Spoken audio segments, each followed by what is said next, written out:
Ripoti zinasema 6 kati ya raia 7 wa Chad waliotekwa nyara katika eneo la Ziwa Chad na wapiganaji kutoka kundi la wanamgambo wa Kiislamu la Boko Haram bado wako kifungoni.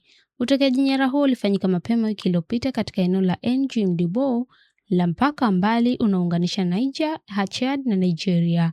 Licha ya uwepo wa vikosi vya kikanda na kimataifa, eneo hilo bado liko katika hatari kubwa kushambuliwa na vikundi vyenye silaha. Vyanzo vinasema mmoja wa mateka tayari ameuawa.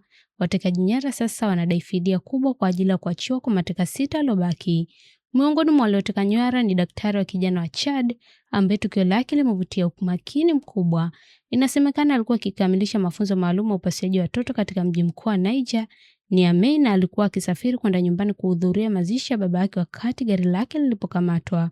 Wanamgambo hawa wanadai faragha shilingi milioni 500, karibu dola milioni 1 za Marekani, kwa ajili ya kuachiliwa kwake pekee. Kwa mateka wengine 5, kundi hilo linasemekana kuomba faragha CFA milioni 50 kila mmoja.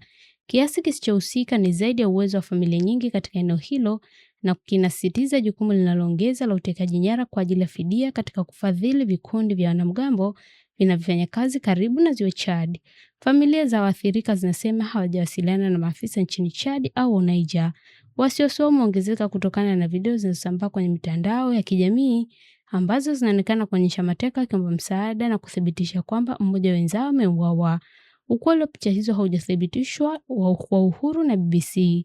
Chama cha madaktari wa Chad pamoja na familia ya daktari aliyetekwa nyara kimeanzisha juhudi za kuchangisha fedha katika jaribio la kupata kuachiliwa kwa mateka hao.